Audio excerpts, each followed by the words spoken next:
Welcome to. Are we on episode 6?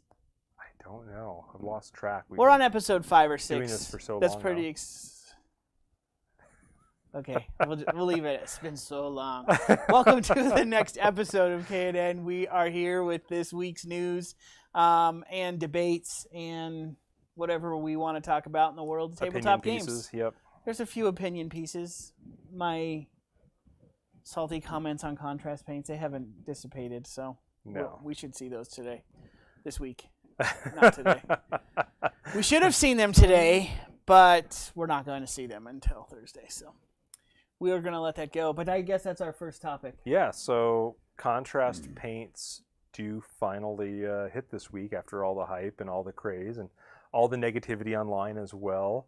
There's positivity online too. It's not just negative. The community page put out a article today with John Blanche, the iconic Warhammer artist, and he put some pictures of some Night Haunt models he'd been doing using just the contrast paints and shades. And he's like a old watercolor artist and does like oil painting and stuff too. And so he was talking about how his experience with those things gave him a different perspective on it. And so it's just interesting to see how different people are using the paints. And his models are pretty neat. I'm going to say something really controversial here. I've never been the biggest fan of John's art. Like, I respect what he does as an artist, but it's just not, his aesthetic isn't something that I really get into. I think there's some other artists that Games Workshop has brought on since then that really do more justice to their settings, personally. But Like Duncan? no, like artists. I'm like totally Adrian joking. Smith. I'm totally joking. Raymond Swanland, who does a lot of the Codex covers, like he does some amazing Talking about the artwork. real art on the books and stuff. I mean, and John Blanche is real art too. I'm just saying, like, his style isn't something that I've ever been really super in love with. I mean, his stuff has inspired me for models and stuff too sometimes, but I really like the direction their art's going now. But So he liked the contrast paint? he did. That was the bottom he line. did. It's on the Warhammer community site. Of course, he liked the contrast paint. That was what I thought. What's that? Thank you. Okay, so having said that, so we were all excited this week because Games Workshop is sending out the contrast paints, and everybody was being told that they'd be into your stores by Wednesday, so you have time to set them up. And then we got our tracking number, and it said it was going to be here yesterday. And then we checked the tracking today, and it said it had been delivered, except we'd never received anything. And then it turns out they'd actually sent us the wrong tracking number. And so congratulations, store in Wisconsin who got their paints on Monday. I'm really jealous that you guys already have your paints. Ours will be showing up Thursday. So hopefully we'll get some time to slather on them, some models. Yes. And then talk about it. I know we've done like 3 weeks of contrast paint. I primed models today with black. I'm undercoating black because I'm going to Zenithal with the rattle can when we get the new rattle can. I was so excited because I'm like, we're going to get the paints, I'm going to have a chance to play. And then it's like, we're not going to have a chance to play. So we'll play maybe over the weekend and bring you some not just salty opinions on the contrast paint, but some, well, they could be salty actually. We'll see after we get a chance to play. Maybe we'll switch opinions after we play with them. Maybe I doubt it. They'll be all like, woo, these are great. And I'll be like, yeah, I'm just going to go back to my shades. The more I see them, yeah, I'll be honest, I was waiting to paint. I haven't waited since last week. I've been painting all week. So I stopped waiting for after all the videos I've watched. I'm not that excited about it. So, but yeah, it could totally change my perspective on painting and make me a Golden Demon painter. But I kind of doubt it. But those hit this week. Saturday they come out for sale. And the world of painting will never be the same. I do want to say this, and it's a shout out to Games Workshop.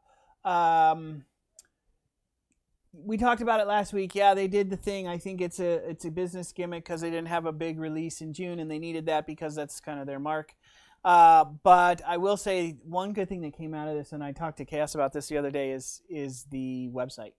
The Citadel Color website. The Citadel Color website is fantastic. Great website. Lots of videos, lots of tutorials, lots of how-tos, how different paints are supposed to be used, and just showing you how to get different techniques down. And it's quick, it's easy, you're in, you're out. It's not like this 4-hour painting video. Yeah, the videos are short. Yeah, they're like 4 or 5 minutes at most. So good. At most. And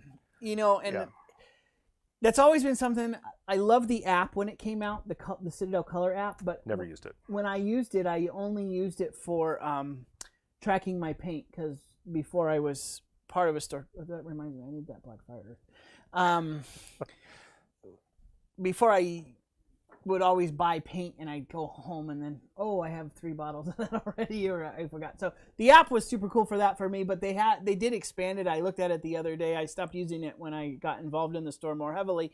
And they actually added a lot of those painting schemes and the videos and how to do it and all that. And the website has a lot of that too. So the app turned really cool for me. And then now the website's there, and the Citadel Color website's phenomenal. Yep. So 2 thumbs up from me for sure. Games Workshop on that. So if the contrast paint brought that out, I guess it's all worth it at the end of the day. There we go. So. Now I'll say too, like Spiky Bits, another big, rumor news site out there. They had a whole article today talking about, in their opinion, and I'm not saying this is our opinion, but in their opinion, that Games Workshop really burned a lot of real retailers with this and how it was presented and how it was laid out. That released today?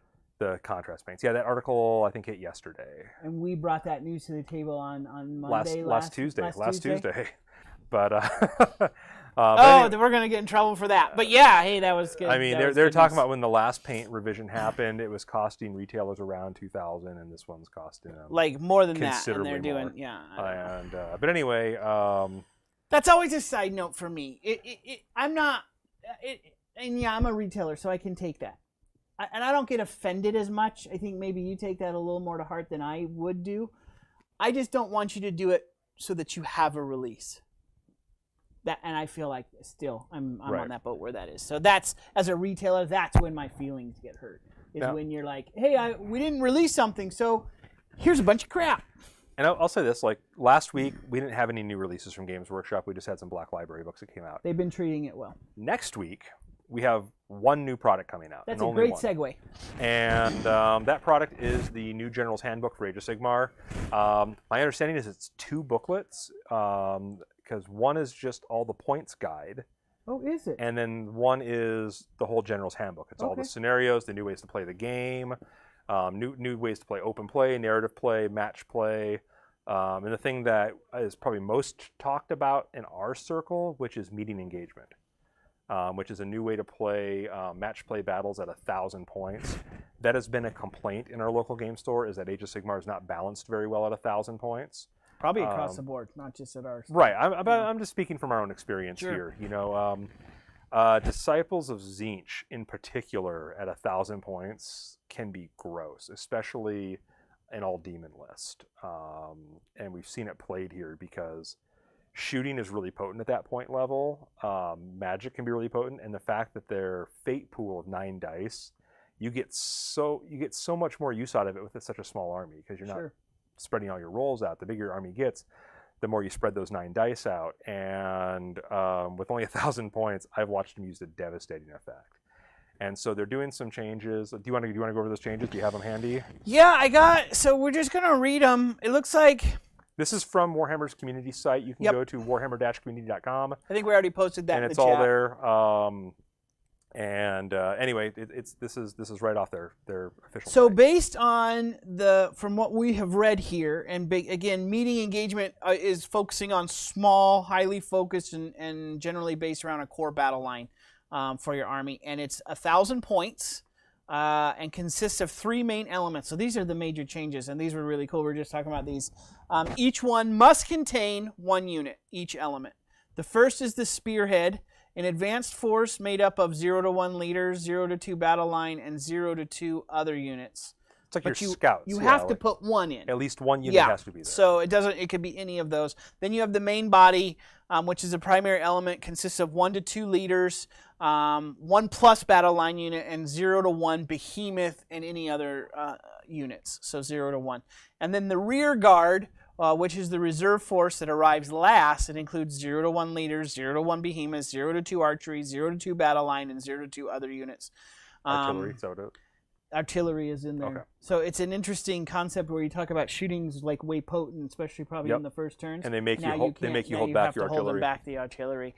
The other restrictions that apply, no more than 2 units from the same war scroll. So no more spamming. No spamming any units. No spammy, which I think And again, the spam issue I think goes across all games from Games Workshop. You got the 40K spam issue. Sure. Every game has we that spam see issue. We see we see match play and 40K changing all the time as Games Workshop goes to the big tournament scenes, and they're like, okay, guys, no more 6 flying hive tyrants. Yeah. We're putting a limit of 3 on here. So they do that here with a smaller game. No spamming war scrolls. Units in the spearhead can. So the spearhead is the first section. They can only be taken at their minimum. Right, minimum unit size. Yep. So there's small scouting force. Yeah. So And that's then- interesting. And then there's a limit on anything else too, right? So and then the battle line units in the main body, which is the second phase. And the rear guard can only be taken at up to double their minimum size. So you can't. Right. Even So there's no take max size units. There's right. no. Yeah. So like if you have a unit right now, like chain rasp hordes. there we go, chain rasp. Chain rasp. The minimum 10 max unit I think is 40 on those. Yep. And you so get a in discount this, at 40. You get a discount Yep. at 40. So in this you can take 10 or 20. Yep. That's it. And the 20 can only be battle line if they're battle line in that middle segment, or it can be any of your units in the rear guard. So that sounds really fun. It sounds like it's not quite a skirmish game. It's a small scale war game.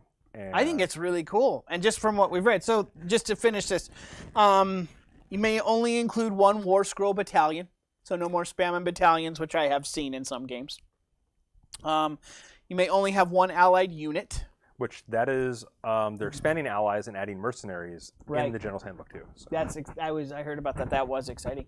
And then you can only include 1 endless spell in your whole thing. I usually only see 1 in an army, so it's not going to be a big change locally here, but maybe in other areas that's a big thing. Yeah, maybe endless spells are rampant.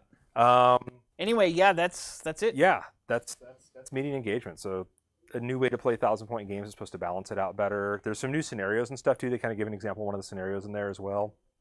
So check it out on their website. Once again, new mercenary rules come in. We're getting some updated allegiance abilities in the book too for like Iron Jaws and Seraphon and several other forces. I want to say Darkling Covens were in there. They need it. We got a Darkling Coven player locally here, and they definitely need the help. They definitely need it. But also they also recommend shrinking the table size. I don't know if you read that. I did not. I missed that. Yeah, so meeting engagement games should be played on a smaller area. We've suggested a battlefield of 30 by 36, 32-36 by 40-48. Okay. So if that's you do, interesting. If you do 36 by 48, that's half of a standard game table. Right. So 3 by 4. That's pretty cool. That's taking a normal Warhammer table, drawing a line down it, and just cutting it in half. It's really kind of an interesting deal, I think, on that meeting engagement. I'm excited Well, about that. I know typically when we did 1,000-point games in-house, we would usually play on a 4x4 board. Yeah, so it's not much that different. smaller. It's just knocking an extra foot off there, but that's not too bad. I think it'll help new players get into. You pick up a start collecting box, and some of those start collecting boxes, you're at almost 980, 960. Yeah. Yeah. Or, you're running... or if you buy the Soul Wars box, the main starter set too. Sure. Those are close to, I think, 800, 880 or something on each side. You get a lot of points there too. Something close, but you get those, throw in an endless spell, and you're good. There's your you filled your army. 1,000 point. I will say, this is what, year 3 of the handbook? Yes, it's but the third one. It is, but I think it's the second one for this edition. Oh, did they do handbooks before we switched to AOS? I don't think so. Yeah, no, but we're on second edition AOS. Oh well, okay, yeah, I see what you're saying. But this is the third time they've released a book that was basically just a rules update rather than, hey, let me redo the whole world. Yeah, I think I think the first General's Handbook dropped the release of Age of Sigmar of this edition. Right. When Soul Wars came out, I think they dropped the book then, and then we've seen 2 other. This will be the third update book technically, but this. What are your thoughts on those? Because I know they're doing the same thing in 40K with Chapter Approved. So what are your thoughts? I think it's great. I love the fact that the company is involved with feedback, that they work with tournament organizers, they work with some of the big play groups, and that they're taking that feedback. They're letting the players send in feedback. And you got to be careful with that. I mean, because people can complain about weird things. But they're listening to feedback, and they're trying to improve their game constantly without doing the edition rush that I personally don't like. I don't like having to rebuy my books. I play a lot of armies, so it's not like I'm not buying every codex when they come out. And there was an edition in 40K that only lasted 2 years. It was like 6 to 7 or something, and I was furious. Like, it was enough that I had like considered maybe even dropping the hobby if I didn't love painting so much. Yeah. But it's just like I want to see. They talk all the time about like a living edition. I think that's what they're trying to do. Like let the edition go for a while, and then maybe instead of doing a new edition in 4 years, 5 years, put out a revised rule book. Just it's the same edition. Here's the revised rules with all the erratas and all the stuff that's built up over time, and it's a cleaned up rule book. So then when that rule book drops, you just got to get that now, and you don't have to worry about all those chapter approved books. But it's still the same edition. Like don't keep throwing out the baby with the bathwater, to use an old term. You know, like. And I would think, and now, and you can reprint codexes as time goes on too. But when you do it, yeah, but they do that now. Do it with a miniature, with a miniature print though. Like, don't just drop a new codex because there's a new edition, or sorry, a revision. But drop a new codex because I don't know, we're putting out. Let's see, what's something that people would love. I don't know, plastic aspect warriors for Eldar, maybe with some new options and builds that they've rumored for years and years to have. And then drop a new codex, you know, with Sure. it. And they tend to do that. They tend to put out new models. But I mean, sometimes they don't do it. All the time. What new models came out with the last Necron book? As a Necron player, the Lord, the Cryptek on with the cloak, yeah. One dude. They dropped a box for him. With reprints of other models. I'm just saying, if I get a codex, I better be getting some updated models or some new stuff for my we talked about the business behind it, and so this is where I would get involved in that side, because what you tend to do is, when you release a new edition, is you change all the rules, and like you've said, we could do that in a book. Yeah. And just release a book, and then they release $160 box set, and they got miniatures, and sometimes they're new and sometimes they're not. But yeah, I agree. A book would just, charge $100 for it. I'd still pay $100 for the rule book. If it was every 5 years. And I got to say that I would think from a business model, you're doing pretty good. If you charge $100, that's that's 2/3 of the box price that you're already charging. And you didn't make any models. And then do what you're saying with the model release, and here's a codex, but there's two new units. This edition though is different though, because like this edition, they dropped the Primaris Marines on us. Sure. And that was a big timeline change, yeah. And that was a whole new line of models. I know it's still Space Marines, but it was a new line of models, let's be honest. Primaris Okay, I'm going to stop you there though, because you dropped one army. And Death Guard. Death Guard in plastic. Fine, you dropped two. Okay, thank you. In plastic. You basically dropped one new army. Yeah. But the rules didn't change for Primaris. It's just basically a new army. Why can't I just drop a rule book with some new minis and drop 2 new codexes? I'm with you. And not change the edition. Right. Other than I'll say this edition is great. Like yeah. I hope so. Having said that, I hope that this is a living edition. Age of Sigmar and 40K both. I want to see these. They nailed it. Yeah, I think they're great games. Both of they're easy to get into. I'm a longtime war gamer. I've been playing Fantasy since like 5th edition, and I've been playing 40K since 2nd edition, so it was called 40K. I missed Rogue Trader. And I love the games, and I think these are the best editions that they've put out to date because they're accessible. I don't get into the whole elite gamer thing where it's like, well, I remember back in 3rd edition when Chaos had the best codex ever, and you could make and Tyranids were super customizable, and you could change all these things, and that was a lot of fun, and that was a lot of great. But it was also kind of an elitist mentality of like the super hobbyists were really into that. Right. And I think this edition is really accessible to new players and existing players alike.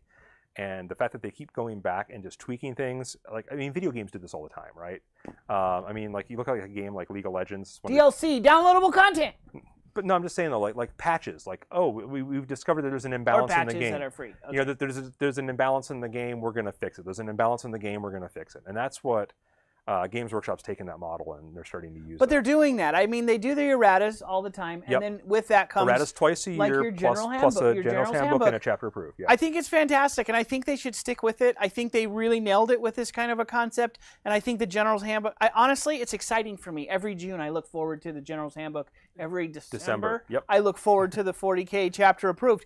It's a great release, and I don't need a brand new version of the game. I feel like I get one. Right. Honestly, every year. I get some new stuff every year, and then I'm not like feeling The game feels like fresh all the time. Yeah, it's fresh all the time. I don't need you to drop version 9, version 10, version 11. I'm good with where we're at. Right. Just drop me the new handbooks, and it's great. And I think from a business model, it's got to be making more money. Yeah, so I think so. And like I said, though, my plea is don't just change editions. Don't just drop everything. You're building this new thing up, and you're course correcting constantly, which means you're going to end up with a better product. So maybe instead of 4 or 5 years, I would love to see 40K revised rulebook come out that incorporates all the changes from all the previous General's Handbooks, all the facts, and all the erratas, and they put it in one book, and then and that just replaces the rulebook. And they're not saying, hey, you got to go buy it today, because if you're the guy who's been playing for 5 years and you have all of them, you're still welcome to throw your back out, putting that backpack on, and go into a game. But if you want to just get it all in one book, they'll sell that. So we'll see. The reality is people will buy it too. That's my perfect world with Warhammer. Here's my thing with that, and the reality is people will buy the book, and I think that's going to be a company argument against this type of concept is, well, they just won't buy that book because we didn't make it a requirement. And I argue with that because I watch players walk through the door right. who download illegally, or however you want to say it, their army lists and their information or whatever they're doing, and they're not getting the books. And that's not very many players. Right. I mean, I can count them on one hand. We got a lot of players.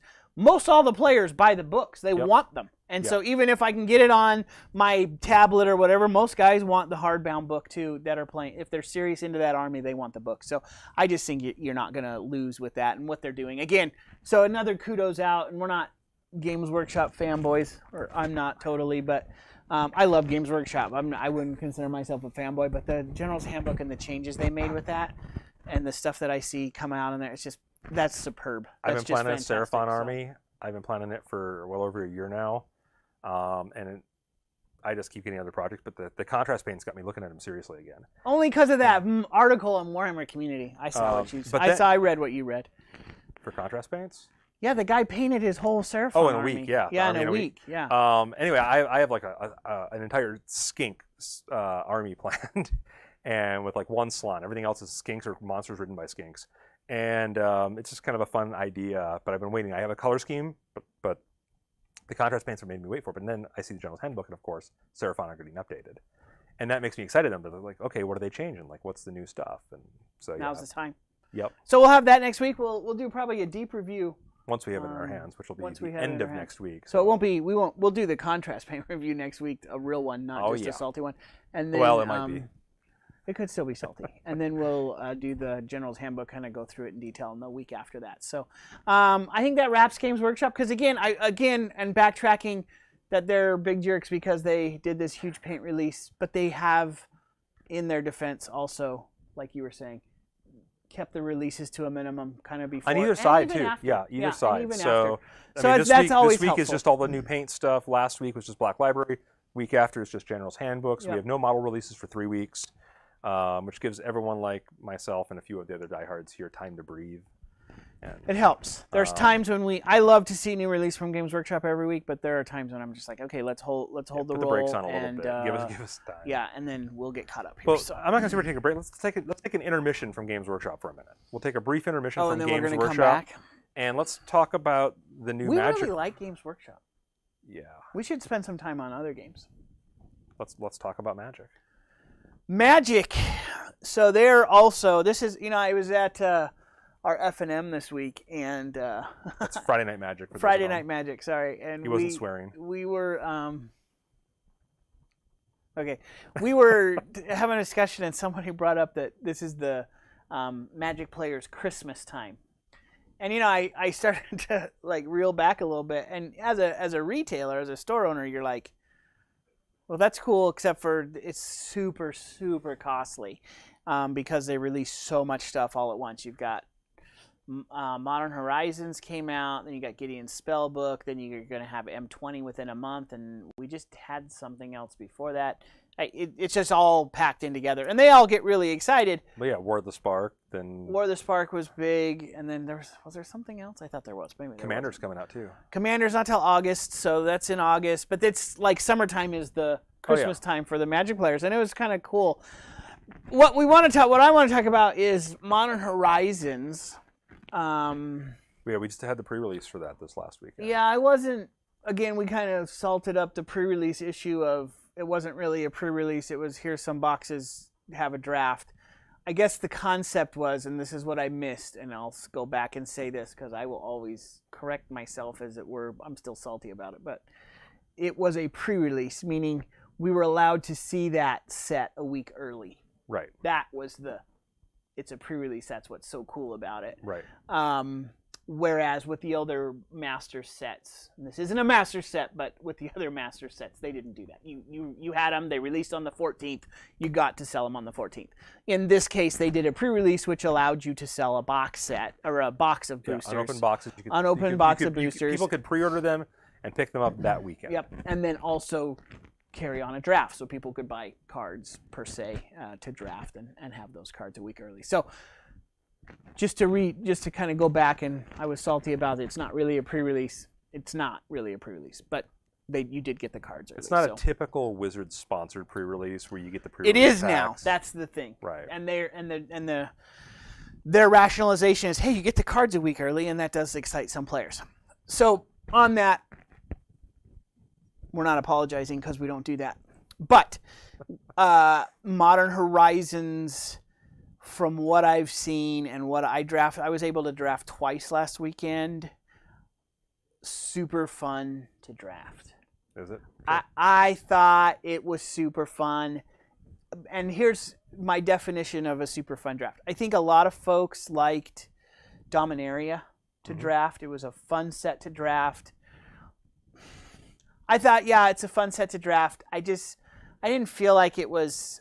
When I draft, I like complexity. I want you to have these 10 things that all work together, which doesn't make a lot of sense, but I like that. I like chaos drafts for that reason. How do you make 3 sets that aren't built for each other work together, and can I draft? And yeah, it's luck of the draw a lot of the times. This set I feel like has a ton. Modern Horizons, that is, has so many components and gears and cogs working together. You've got slivers coming out, and you've got the changelings, which then are slivers, and you've got soldiers. I played against a soldier deck that just kind of wiped the floor with me. I was like, wow, there's soldiers in here, but the changelings make that happen. So there's so many things that can work together and different mechanics that are going together that it was just a blast. You saw a bunch of different types of decks. You saw a bunch of different types of things going on at the draft, and it was really fun. It was fun. The decks were fun. I didn't feel like one was overpowered.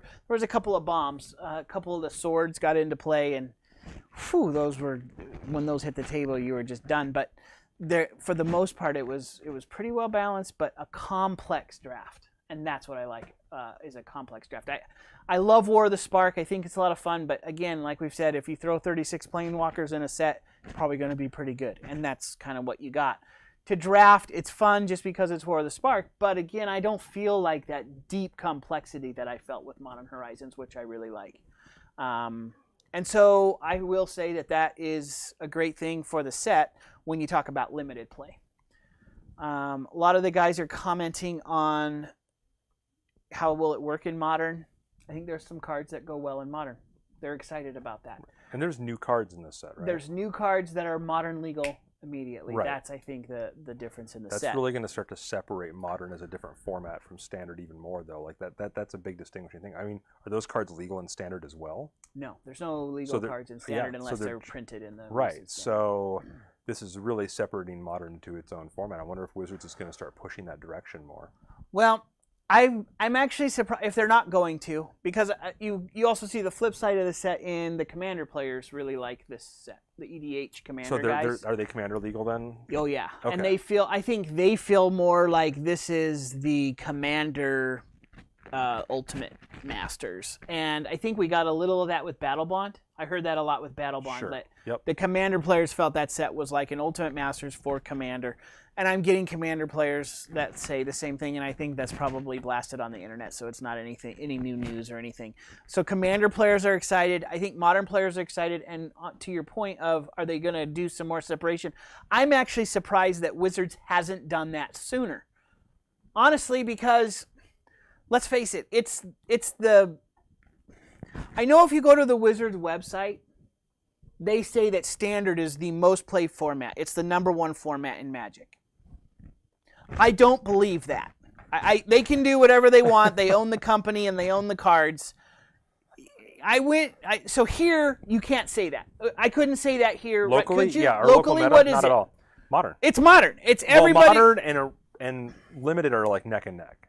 Limited, and that's I think because you have some diehard limited players who won't play anything else.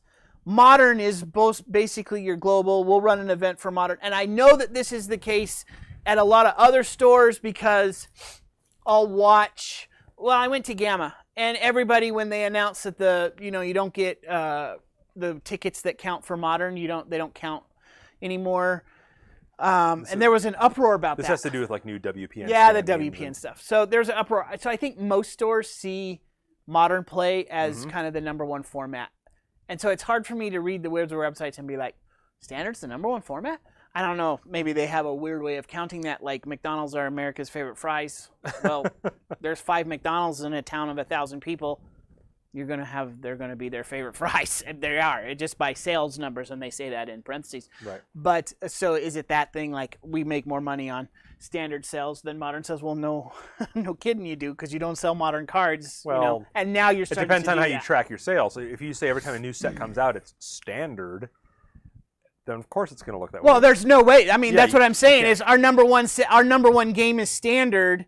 Based on sales, in quotations with an asterisk, based on sales. Well, yeah, no kidding, but it's not the favorite format. I don't think by any means. I think that's Standard across the board. It's once not again, just here. when you push certain things too, like Standard Showdown every Saturday. Yeah, but again, if you're counting that, you're not selling Modern cards. I get that, but I'm saying Okay. if they're doing it by tracking tournament types, but for the last 4 years, they've been pushing Standard as a format. Oh, I see what you're saying. Yeah. Then of course it's going to. They force you to do that, and so yeah. They don't force you, but they heavily imply. Well, it's like this weekend. We had a Modern for Friday Night Magic, and a lot of our players were up in arms about that because I rescheduled it to be a draft based on Wizards. Heavily implied suggestion. It's not even. This was not even a heavily implied suggestion. They said we're going to give you stuff if you run draft. Well, if you want to have these promos, yeah. If you want these promos, you want this that the players do want, and we do, and we want them as a store. Yeah, then you need to. Do so we had to change our whole thing, and they didn't. At least I didn't see it before I got an email on it a couple of days ago when I made the change. But to me, that's not good. But again, Modern is, I will say, the most popular format. Are they starting to cater to that with this set? Possibly. I hope so. I would think so because there's got to be a lot of money in it. What I going forward in time, what we hear about Standard is, well, I can't keep up on Standard because they do releases every 3 months, and I can't always be updating my deck. It's too expensive. So I'm just going to play Modern, and I think that's why Modern has become what has become. It's popular. Right. It's for the people old school love it 'cause players it's who easy, have a big collection, and the old school players too. The problem is, I think Modern is hard for new players to get into. Oh, it's it's super costly. But are they going to start doing this with Modern now? And now you have this weird. What's going to happen? Well, I can't play Modern because I can't keep up anymore. And then what are you going to do with your population? Oh, I see what you're saying. Do you see what I'm saying? Because if you start releasing Modern sets, and maybe you do it once a year, so you don't really hurt yourself in this. But I just foresee this becoming well, now I can't keep up on Modern, and I can't keep up on Standard. Oh, Magic costs too much money, and Magic does cost too much money, but no, it does not. You should keep buying Magic cards at your local game store. To stay abreast of everything. I'm not going to argue with the players. There's truth in the fact that, and it's not that it's a bad thing. I'm not complaining. And yeah, as a game store owner, I never want to say that. But if we're doing real news on KNN, then I'm going to say, yeah, it costs a lot of money, and it really becomes an addiction, if you will. Probably a more positive one than anything else you could probably do. But it's still there as an issue. And if they're going to start doing this with Modern, I think your point is valid in the fact that, is this going to become, I can't even keep up with Modern anymore. Now what do I do? I'm going to play Commander. And I think you see some of that too, because it's easy. You get your cards, you can keep them forever, and they always work. And so we'll see. But again, I think we've seen a resurgence in Standard anyway. So we'll see if it comes back. You just got to print good sets. Got to print good sets. Definitely help that. So. But Modern Horizons, I will give that, a thumb and a half, because I am not not torn on these Ultimate sets. I like the reprints. You know, you reprint Liliana the Veil, everybody gets excited and drools, and but it's a lot of fun to play in Limited. I'm not a huge Modern player, so I won't speak to that end how good it is, but I have played some Commander, and there's some great cards coming out of that for Commander. But again, just if you get a chance to draft it or even do a sealed, I think that would be kind of fun too. Go ahead and do that. It's a really fun set. I know that they're encouraging the draft this weekend. Wizards is, so hopefully your local game store will you'll see them take that in hand and get that playmat that they're promising with the release of M20. So nice. M20 is out in less than 3 weeks. Is that right? Yeah, I think it's less than 3 weeks. Another big outlay of cash for your local game stores. But pre-release is what, the 6th and the 7th. This is the first time they're letting you do the release on Friday, though. So what's that Friday? 5th then? The 5th? Is that the 5th? 5, 6, right? and 7. Is July 4th on a Thursday this year? Yes, you're right. It's the 5th. It is absolutely a 4th. The 4th is on a Thursday. And so M20, Friday, Saturday, Sunday releases. I know our store's doing a Friday night release. And a Saturday like normal, and then a Sunday as well for the competitions. So should have delayed it a week. They should have, like Wizards should have. Well, I just know we live in an area where 4th of July is a really big holiday. And I see what you're saying. That's killer. It falls on a Thursday, which means everybody's going to take Friday off of work too, and they're going to be gone all weekend camping and fishing and well, maybe the way lighting we're doing things on it's fire. The way to go then. Two smaller, and than the regular Sunday. Yeah, might be a better way to go. Yeah, we're gonna see how the three pre-release events goes for our local store.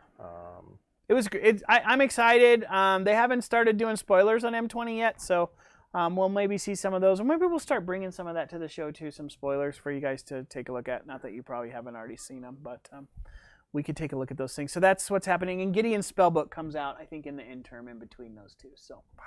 Okay. Just a lot of stuff. It is Christmas time for a Magic lot of players. stuff coming for Magic the Gathering. In the way of role playing, looking long term for Dungeons and Dragons.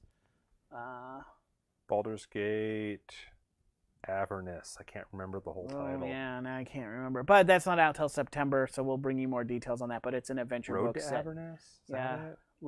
Set in the Baldur's Gate universe. It right? is set in Forgotten Realms. Baldur's Gate's a city in the Forgotten Realms universe.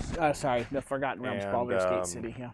And it's been made very popular by the successful video game series, which the third one was announced, I believe, too. Or at the same time. So yeah, so should be fun. They do a good job capitalizing. No, it's too far out for me to be really excited about it yet. Like September's a long ways away. So yeah, but that way it's on the news, so we let you know first that we've seen it on the internet. So that's your role-playing game, 6th edition on Shadowrun still hitting. 6th edition Shadowrun's supposed to be hitting in theory. Gen Con might drop. They say Gen August. Con? Yeah. Okay. 2nd edition Pathfinder, of course, dropping Gen Con as well. It'll also be available at local game stores at the same time. August 1st. Yep. So I'm excited about that. We'll be at Gen Con this year, and if you see us, come find us. Maybe we'll be more popular by then. We'll be on show like 15 or 16. Something like that. We're gonna shoot a live show from Gen Con, I think, is our plan. Yep. We'll see. It might not be as well. I don't know if our videos are cool, but it might not be as cool as the videos we have because we'll have to shoot it on our phone. Sneak our production crew and our luggage. So. We could shoot it on the phone, I think. I think I can go live on the phone somehow. So we'll figure that out and make that work. Yeah, that's a good idea. We'll do that in one of our meetings. Yes. Now that we got done with that little intermission about Magic, we're going to do a little quick personal thing. Magic's not intermission, but yeah, okay. And well, for me it is. I'm not a Magic player. I know. I'm it's not fair. a Magic player. It's fair. I used to be. I think Magic is a great game. I just got out of the hobby several years ago and just dedicate myself to painting models now. Collecting cards isn't fun. So we've been talking about the General's Handbook a lot. We got General's Journey going on for both systems. Yep. But since we've been talking about the handbook, let's talk about Age of Sigmar. Hey, did our first Legacies of War battle report. I thought that was really good. It looked good on camera. We're going to make some tweaks and stuff, but I thought it looked pretty good. It's going to be hitting YouTube soon. Yes. And check it out. It is our first battle report. It is the first of 3 battles for a mini campaign, but it is Age of Sigmar. I got to play one of my armies in that, my Maggotkin of Nurgle. So kind of wiped the board with him. No, that's not fair. He did good. Really? That's what we're gonna go with? Yeah. This is not a politically correct show. I get that. You wiped the board with him. I watched the battle report. I guess the victory points were close, so that's fair. Okay. If you looked at the board at the end, I didn't feel like it was close. I'm just saying, but okay.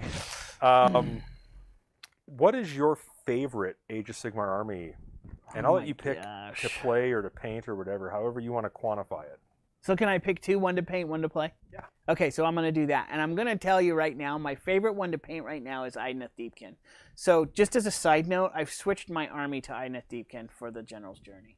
I know you and I have talked about that. We haven't probably made that official announcement, and we probably don't have enough viewers to care at this point. But I switched to Idoneth Deepkin. I've had that army for a while, sitting on the shelf. I think I was one of the first guys to grab it in the local area, at least. And I even painted the main dude, the king. Had a lot of fun. Love the base that I came up with. Like the color scheme. Like what I'm doing with the army. So favorite army to paint would be that one. Though that tends to change by whatever army I'm painting. But I'm actually really enjoying this army because I actually want to go home and paint. I almost started that army over the weekend. Oh, you can. It's okay. We can do the same army. Like not for that, just to start it. Like I've been looking at them and looking at them. I'm just like, I'm so close to pulling the trigger, and I talk myself out of it. This is going to be a side note though, because I was thinking about this morning actually when I went out and I get up early and I paint. I paint better in the morning. So, and I was like, I looked at these guys and I was like, you think Chaos said he wanted to start this army and he wanted to pull some product off the shelf or whatever and take it home and work on it. And then I realized he gave me a box of the thralls like 6 months ago and said, I'm never going to do this army. I'm just going to throw it out. Is that right? Or am I not remembering? Okay. And then I was like, oh, man, he's done it again. I have serious ADHD when it comes to my army selections. It's not bad. And I have that despite that, I paint enough. Still get armies done. Yeah. No, he paints way more than I do. I just make up for it by painting. But it didn't. When you told me that, I think last week you had mentioned I want to do Idoneth Deepkin and pull some models off the shelf. It didn't dawn on me that this was one of the armies. So now I'm concerned about your Dark Eldar. Oh no. Your Drakari. Okay. Oh, no. You're okay. Never gonna do those. Okay. Yeah. You heard it here first. He's never doing Drakari. Okay. I never say never. But I've painted an entire Dark Elder army in the past. Oh, okay. So I mean, there is not an army that exists in the Games Workshop line today that I have not painted models for. And that's totally fair. So anyway, back to that. Idoneth Deepkin right now, totally loving painting them. I've played them only once, so I don't want to say they're my favorite. What's the army that I played before?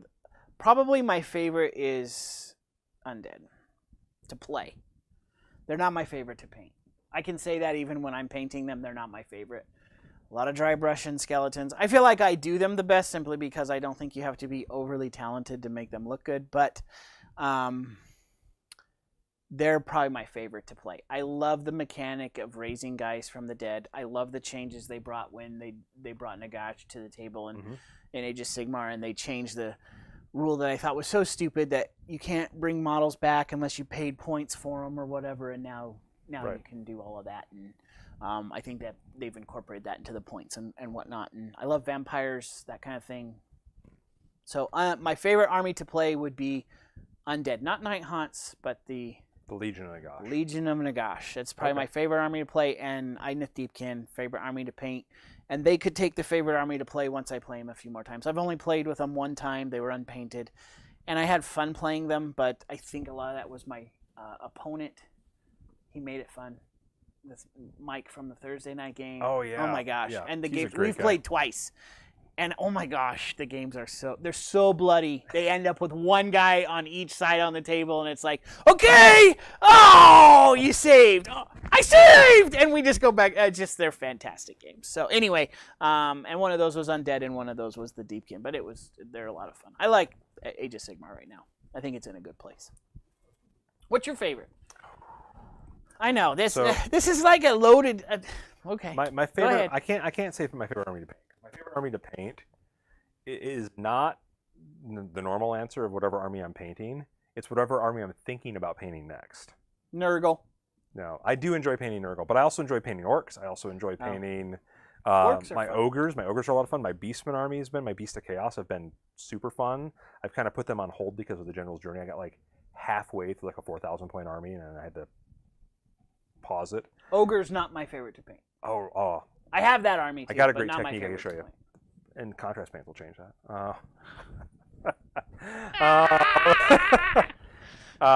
I had this beautiful like completely painted ogre army in last edition in like old fantasy, right?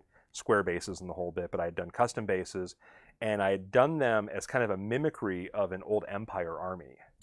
And so like all the colors, like the split colored clothing, and every unit was color coded to be what they were, and it was just really cool. I ended up selling the army. But when Age of Sigmar dropped, the Beast Claw Raiders, I think is what they're called now. It's just all the mounted ogres and like the hunters on foot. Sorry, that was the one I was referencing. That's not my favorite to paint. Okay. Sorry. See, I didn't love play ogres. I love painting those, like the big monsters and everything. I normally don't like painting big models. I like painting those. Did you? Okay, Yeah. that's what I don't like. Yeah, those are and I once again airbrush and for base coating and some dry brushing techniques and shades. And I honestly think contrast will work really well on these too.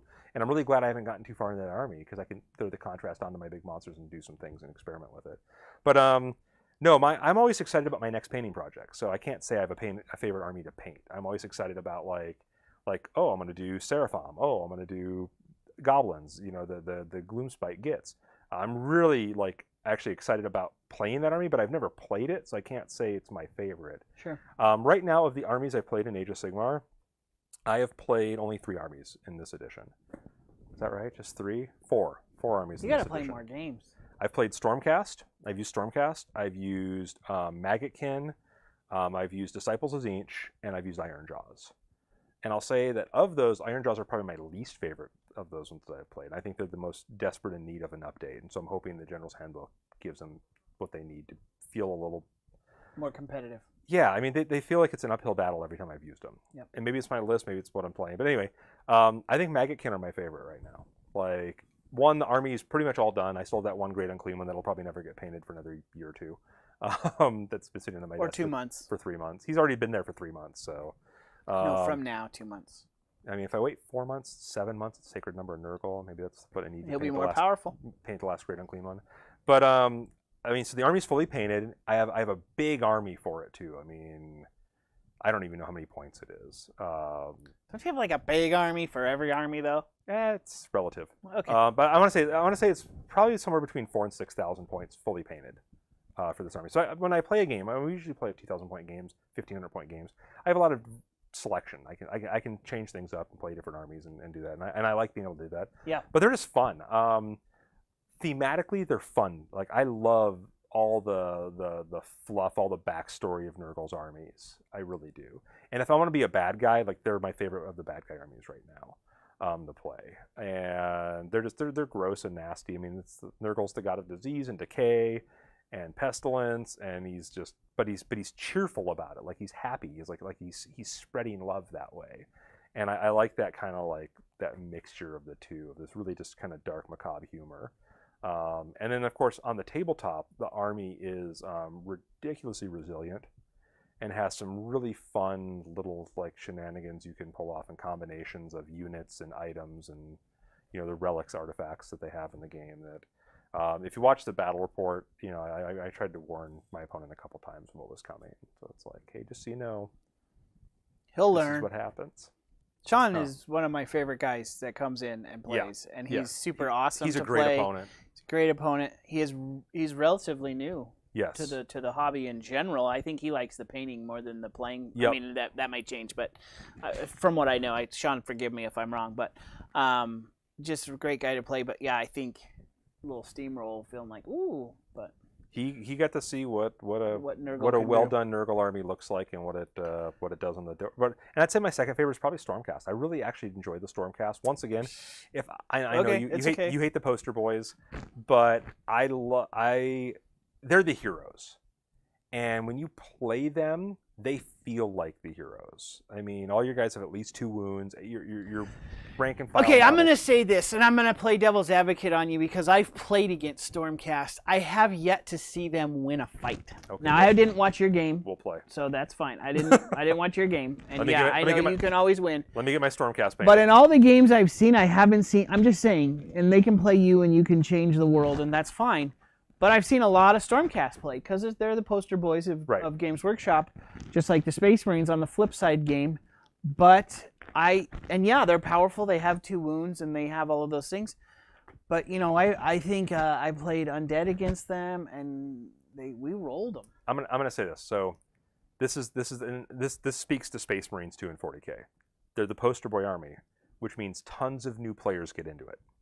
Okay. Get into that army. So only new players are playing. That's why they're not as good. That's what I'm saying. That's why the results aren't as good. That's why you're seeing more losses, is because it's more inexperienced players, because they're a more forgiving army and they're an easier army to learn the game on, and they're an easier army to learn and become better with. But at first, when you're new to anything, you're gonna lose more. Any game, you're gonna lose more. That's an interesting take. And I see it with Space Marines too. But then I see like a veteran player play those armies, and you watch them just kick their opponent's teeth in. Yeah. So I mean, Mike, who's in General's Journey, he's playing Custodes, right? He's also an Age of Sigmar guy, massive Skaven army that he talked about, and we were doing a campaign here with Age of Sigmar, and he was just taking names. I mean, he was rolling people over with the Skaven army, and we were scheduled to play a campaign game, and we ended up throwing down and playing the campaign game, and I beat him with Stormcast. And he was honestly shocked because he'd played a couple Stormcast opponents, but they were newer into the game, and he'd roll them over. And we played again later, and he beat me in the next game. Like it was super close. Both our games were tight. He's a really good player, and they were both fun. I mean, I love close games too. I love games where it's like down to the line. But the first game that I beat him, it was such a shock because his Skaven had been unbeaten up to that point in that campaign, like 6 or 7 wins in a row. And he had played mostly against, I think, Stormcast opponents and just crushed them each time. But it came down to the player. I think those armies, like I said, Stormcast especially, I think they're a really forgiving army to play. I look at the army and I see all kinds of fun things you can do with it, and I want to put them on the board and try. And I like painting them. I like the models. Like that is an army I do like painting. I like painting Space Marines too. I know everyone calls them Sigmarines and they have all this, but I like. We're not supposed to say that. Though. I like the Stormcast Eternal models. I don't like playing. I like their storyline. I like the fact that I'm an old school fantasy guy. Age of Sigmar, I love the fact that they made it where it's not a constant losing battle. In Warhammer Fantasy, the theme was chaos is going to eventually win. And then it did. And it's kind of like, what's the point of fighting these battles then? Like, we're staving off the darkness for 5 more seconds, before we're all wiped out. And in Age of Sigmar, that's what the Stormcast Eternal Army is it's like, no, we finally have something that can fight back and hold its own against chaos. And so now it's like you feel like you are fighting for a chance to win rather than just a chance to stall for 5 more seconds. Especially if you're in the storyline. And I read all the storyline stuff. I love all that stuff. And that's the same thing with the Primaris Marines. The Primaris Marines are kind of the same thing in 40K that the Stormcast are. It's like no, we've made these Marines that are more resilient against chaos, so they're not going to become Chaos Marines, and they're the Empire's stand against chaos finally. And I like that. I like having that glimmer of hope. It gives you something to fight for. So thematically, Stormcast might be my favorites for that, because I am a sucker for a good guy story. Okay. Stormcast. So one last thing, Games Workshop announced, going over to 40K really quickly here, that there is they keep saying this too, the first plastic Sisters of Battle model is going to hit the end of the month for Warhammer Day at select Games Workshop shops, which means Games Workshop owned shops, not independent retailers. No bitterness here at all. And they might not let us carry product anymore if I speak on this. So but I'm going to anyway, because I have a huge issue, and I'll stop the Sisters of Battle. Honestly, I don't get the hype, but they do a great job hyping whatever it is. Is it because there's girls with guns? Yes. That's why. Okay. I'm like, Sisters of Battle plastic, and like 10 guys cheer in the shop every time somebody says something about it. And it's Out like, of 12 people in the shop. what's the deal? It's they're Space Marines with hair, but I don't know. I'll let that part go. But what I want to harp on, and this is your salt Ren today. Why in the world do you just give these cool things to your Games Workshop stores, which, by the way, are in like major cities only. Major cities only, and to get people to come to the stores. A few there, I guess. I like those stores. I've been to a few. Most of the ones I've been to closed down because they couldn't stay in business. So, and I get it. It's my branded store, so I'm going to treat it special. I get it up to a point of, well, what about all the other guys who can't get to a major city? We live in a place that's hard to get to a major city. You'd have to drive 3 hours, and I think you'd have to leave the country, if I'm not mistaken, to go to the closest Games Workshop store. Yes. Yeah, at least that much. I mean, down in California, you know, at one point there was a store within an hour of where I was, and that store closed. And then it's 4 hours to a Games Workshop store. It really bugs me, and I think it's worse now that I'm a store owner. But even as a player, I can't go get these special things. Yeah. And they do this a lot. This isn't a one-off. This isn't like the first time we've done this. They did it, I think, with the undead and the oh yeah. I think it was the Hero Marines. Now, I get if you're running a convention, right? Like you're running like a giant event and you have a special event only model. That's different. That's different. Not what we're talking about. But yeah, but this type of exclusivity for what should be a model available to all players bugs me that they don't give us an allocation of it. Right. It bugs, and I'm not just speaking for us. I'm speaking for all local game stores. It bugs me for everybody that's out there. And for me, it's less about the fact that I'm a store owner now and I'm not getting this. It's more about my players. Yeah, okay? Exactly. It's not about, it's one stinking model. I'm not wanting it so that I can go make $1 million and like it's gonna save my world as a game store owner. I want it so that my store feels like a special place to be for Games Workshop. Right. Like the other places, the Games Workshop stores should be a special place because it is. And we make that so. We build that environment here. Yep. And in my opinion, our store is much cooler than a lot of the Games Workshop stores for Games Workshop. Honestly, I've been to a ton of them. Yeah. Because I loved going into them when I was, playing heavily and talking to the guys. Our terrain is at least on par, if not better. Oh, yeah. Okay. And I know there's some other stores out there that are probably better than what I've been to. So let me not speak to all Games Workshop stores. But we put a lot of work into making sure we have quality tables. And I'm going to tell you that we draw more people to Games Workshop through the other games that we carry, because Games Workshop is such a staple in our store. Mm-hmm. But they don't come in for Games Workshop. They come in to play Settlers of Catan. They come in to buy Magic, the Gathering. And then they see our walls of Games Workshop product and like, what is this? And look at those guys models. Yeah. And I'm excited. Cool, this is really cool. Yeah. And I just feel like for all that work, for all the drawing, and Games Workshop stores are great. But I go into a Games Workshop store because I'm a Games Workshop fan. Very occasionally, you get somebody new.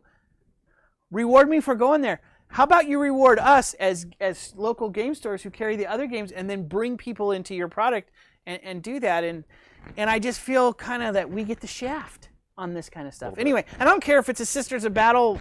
I don't want this miniature. I'm a collector, so I'd take it, but I don't want this miniature. But I feel shafted because I can't get it for my players. Right. And we're not special enough. It's not special enough that they come to us, a Games Workshop store. I'll consider myself a Games Workshop store. I honestly do. Yeah. It's the majority of our shelf space. Carry pretty much everything they allow us to. Right. And so it's, for me, it's one of those reeking moments of corporate, I don't even think it's greed because you'd make more money doing it, but corporate snobism. I don't know. I got to support my corporate store, which is just a joke to me because there aren't that many of them. I think the other thing that's funny about this too, and this is like a minor picking point on it, but they keep saying like the first plastic Sisters of Battle model. I'm like, didn't you guys put out Saint Celestine and her 2 bodyguards last year? The whole Or system. the year before? But, you know, like, but I don't get the whole Sisters of Battle thing in general. It's like this big buildup for me. It's like this. It's like the greatest marketing scam in the whole world of gaming. It's like, I don't know. We're gonna keep saying it, and you're gonna keep drooling. Okay, that's great. But Sisters used to be an army. They used to have a model line. They were all metal. They had diehard followers who were really into it, really bought into the fluff. And you can say, have they ever had a book? Yeah. They have. Okay. Yeah, they had an actual codex. Okay. Back in maybe 3rd edition. It was like second 5 edition, pages? 2nd edition, 3rd edition, 2nd edition. Was it as short as the Harlequins? No, cover? it was a full-on codex. Yeah. So was the Harlequins one, but I wouldn't consider it full. I want to say back when like Andy Chambers was the 40K Overlord or whatever his title was at Games Workshop. But yeah, they had a full lot, and then you know, as metals got less and less popular, fell out of the range, and they just haven't redone them. And I don't understand why, because, and maybe this is why. Maybe they've waited for it to like build up to this like bursting point, and now people who weren't even, I can't say that, weren't even born when Sisters were even dropped as an army, like are excited about it. I think it was that long ago. I don't know. Yes, it was that long ago. Yes. Maybe it's a thing. I just think you would sell plenty of miniatures. 96 or 97. It's Sisters of Battle. You'd sell plenty of miniatures if you release it now or if you wait 10 years. But maybe I'm wrong. Who knows? We'll see what's next. I mean, maybe they bring back the Space Dwarves. Or they put them off again. They're coming. Here's one more model. I guess eventually you'll get to a full army, won't you? One model. One exclusive One model exclusive at a model. time. You've got to go to a Games Workshop For official store for $35 that, each, yes. Anyway, that's kind of the salt for the week on that. And again, I love Games Workshop, but that's some of their stuff is Please I let us call carry into your models, questions. like all of them. And send us our stuff. Send stuff to us early so we can. Not even so that I'm excited to do it for this show. That's really my new motivation and probably why I feel a little deeper about this than I did before. But more importantly, I got to tell you, like when they released that 2nd edition of Age of Sigmar and we got that box early and we had the models on the table. People or were even playing Kill it. Team. Exactly. People were playing it. They were playing it a week before, and I will say this, and I think I'm not even trying to sell it to you guys. And we're talking to Games Workshop now and everybody out there, but we sold more product because of that. Yes. Than we would have if you hadn't given it to us. And heck, we had to spend more money to get that, right? Now, it wasn't a free deal. Right. Yeah. Now, I'll say this too. So you missed the era of the black boxes, right? Games Workshop used to do this thing called the black box where they would send you sample products ahead of time, and you would get like an army book or a codex when it would come out. You get like the sprues sometimes with instructions on the models, but not the box, so that you could build like, I want to say Tomb Kings did that, like back when Tomb Kings were still a thing.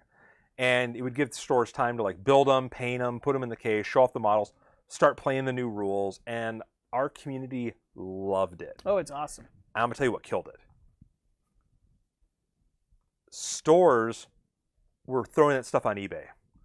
Oh. Now here's the kick. That's fair. There's There's always a devil's advocate, and I got to now here's the that. kick. It wasn't independent retailers who were doing it.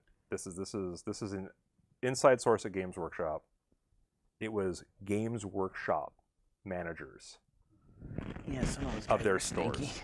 So once again, just saying, independent retailers, we have your back, Games Workshop. We would love to see some. It would help. It would help sales for the product. It did so much. Like really we sold out of Soul Wars and we ordered a lot, and we sold more out than we thought we should. And we're a small community, Yeah. And Dark Imperium too. When that dropped, we sold out of that. I mean, give us the ability to hype your products, and we'll sell more of it. It's simple truth. Yeah, it's a great deal. But give us the cool stuff too. Yeah, I'm just saying. A little bit ahead of time. Yeah, we'll hype it. Don't let me feel like I'm getting the shaft. I think that's gonna wrap. What do we got? We got no RPG out of the box tonight. Nope. The Fellman group is on a business trip. Yep. And so we will continue that next week. So sorry, we were gonna fill the time, but we're not going to. We just don't want to. We don't want to steal any thunder from. We don't want to steal thunder. We're gonna run another game, and we thought maybe we shouldn't do that because actually I'm really into their game too, so I don't want to put anything else on. So nothing tonight, but tune in again for KNN next week at 6. We'll get back to that Mountain Standard Time, but RPG out of the box will be back next Wednesday, next Tuesday. Tuesday at 7 p.m. Mountain Standard Time to continue their story. We do have Dungeon Delvers going back to Wednesdays this week, so we will see that next edition in Gloomhaven. By fan insistence. Yep, yeah. we are keeping it on Wednesdays. We will be live tomorrow at 7 o'clock. Yep. Same group staying together. Yep. It'll be really good. Thursday is Emergent RPG. Don't miss that. We're, I think, going into the second part. I think we accomplished our goal and got everything reactivated on the dark side. Now we probably need to go to the light side. I'm just guessing. I don't really know. And then Friday is we got the boardroom coming. It won't be this week. We're finding players and what game to play. If you've got ideas on what you would like to see, we would love to hear it. Yes. I may even hold that show until we hear from you because we want you to be involved in this. And then we have Legacies of War Saturday, second battle report for Age of Sigmar at 1 o'clock. And then Sunday will be our first Ready Table 1 round. First week will be standard this week. And this is for Magic the Gathering. This is Magic the Gathering. Who is the best Magic player in the local community? We'll be talking to a few of the players in all formats too. Well, in 3 formats, I should say. So we're going to be covering 3 main formats. The 3 main: standard, modern, and limited. Yep. And so we're starting off with standard. I'm excited. We got the 8 players. We had our tournament. We got our 8 players. Rankings. I should have had that, but we'll throw that to you at the beginning of the show on Sunday. And then we'll be back again on next Tuesday with another episode of KNN. Check out YouTube. Yep. That's getting up. We're slowly getting our videos up. We're trying to find subscribe to us on YouTube. Doesn't cost anything. Really subscribe on YouTube. We need the help there. But subscribe on Twitch. We appreciate it. We love the guys that have already subscribed. Our followers are growing, as you guys can see. Subscribe. Use that Amazon Prime account if you've got it. It's free. You just got to make sure you do that every month for us. That'd be fantastic. We're on Twitter, Denoctum KNN. Yep, and Chaos KNN. Check us out there. Get into the feeds. You'll see when we go online. You'll see that on Twitch. Follow everywhere you can. We're getting all the social media up for you guys to stay in touch with you guys. So. Yep. All right. Anything else? I think that's it for tonight. We'll see you guys tomorrow for Dungeon Delvers. See ya.